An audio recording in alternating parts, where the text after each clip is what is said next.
మనకు మంచి రోజులు వచ్చినాయి ఇప్పటి నుంచి. నాకు జాబ్ వచ్చిందని చెప్పా.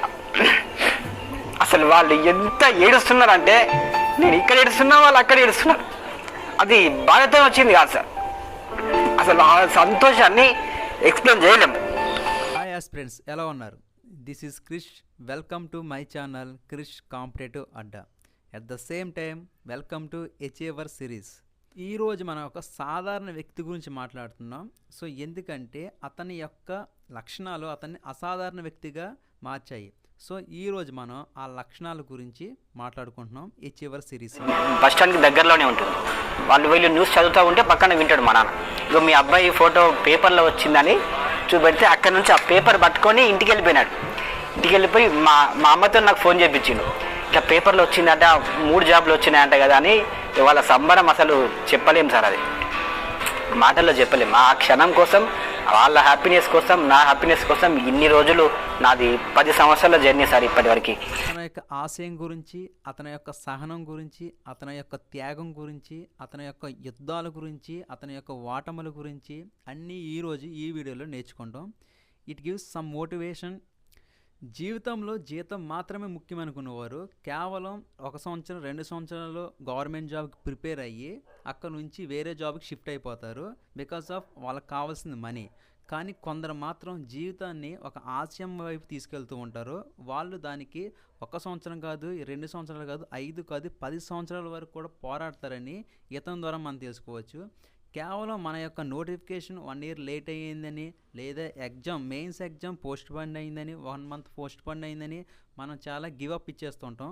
కానీ ఇతను తన యొక్క ఆశయం కోసం చాలా 10 సంవత్సరాల వరకు వెయిట్ చేశానని ఈ వీడియోలో చెప్తున్నాడు.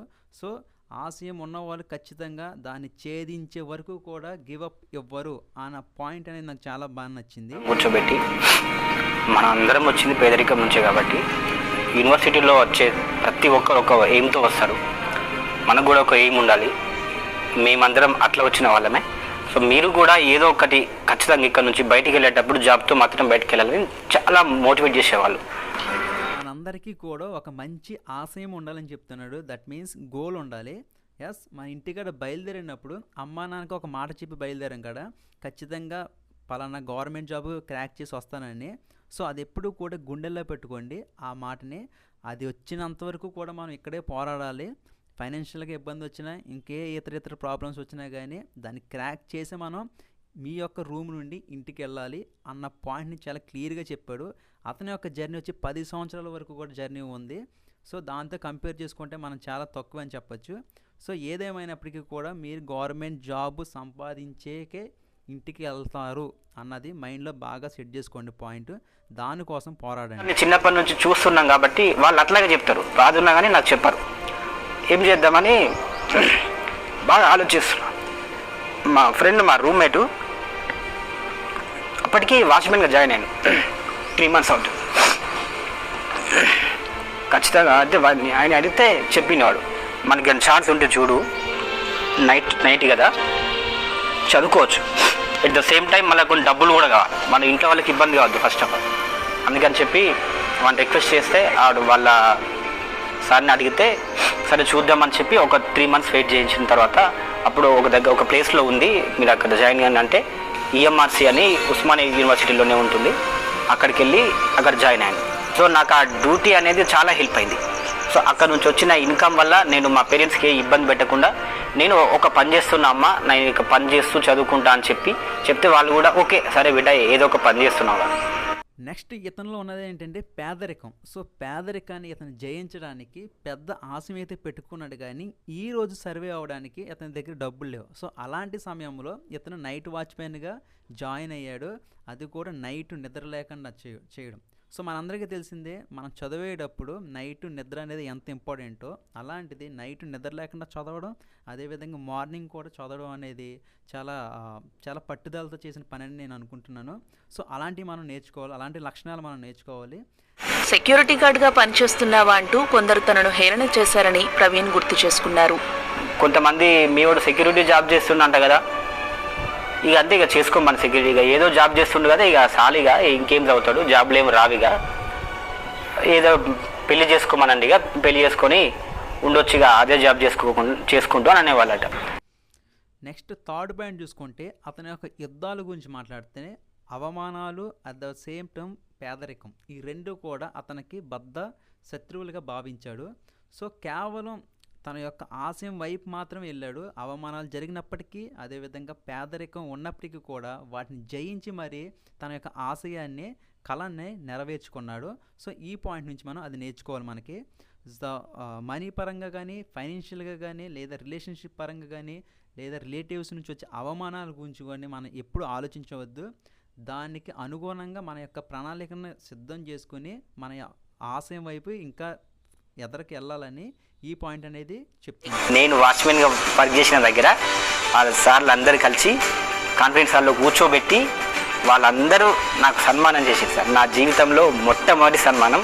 అసలు నాకు చాలా హ్యాపీ అనిపించింది. అప్పటి వరకు నేను వాచ్మెన్గా ఉన్న ఆఫీస్లో నాకు సన్మానం చేయడం అంటే అది చాలా హ్యాపీగా అనిపించింది సార్. అతని యొక్క జర్నీలో నాకు బాగా నచ్చినది ఏంటంటే, ఎక్కడైతే గేట్ బయట ఉండి వాచ్మెన్గా పనిచేస్తున్నారో అతన్ని సక్సెస్ వచ్చిన తర్వాత అదే బిల్డింగ్లో లేదా అదే కాలేజీలో లోపలికి తీసుకెళ్ళి చైర్మన్ ఆఫీసులో లేదా చైర్మన్ రూమ్లో కూర్చోపెట్టి సన్మానం చేశారు. దట్ ఈస్ ద సక్సెస్ యొక్క పవర్. సో ఎక్కడైతే బయట ఉన్నాడో బయట నుంచి తీసుకెళ్ళి సన్మానం చేశారు.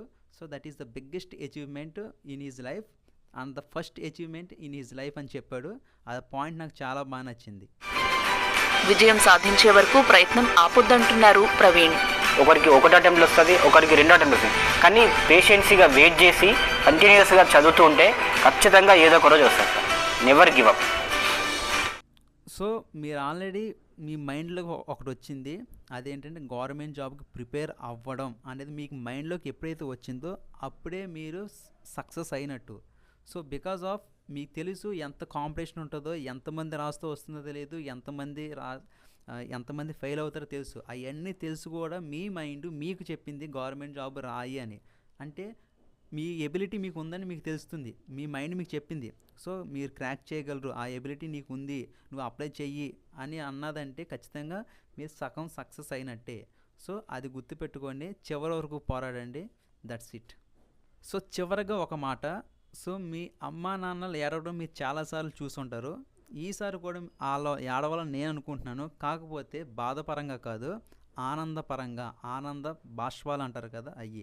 సో ప్రతి మనిషి కూడా రెండు సందర్భాల్లో ఏడుపు వస్తుంది. ఒకటి బాధ లేదా పెయిన్ వచ్చినప్పుడు, రెండోది వచ్చేప్పటికి అతను సక్సెస్ అయినప్పుడు లేదా అతనికి సంబంధించి ఎవరైనా సక్సెస్ అయినప్పుడు వాళ్ళ యొక్క టీయర్స్ అనేది వస్తుంది. సో అలాంటి కన్నీళ్ళు మీ అమ్మ నాన్నల ద్వారా మీరు చూడాలని నేను అనుకుంటున్నాను.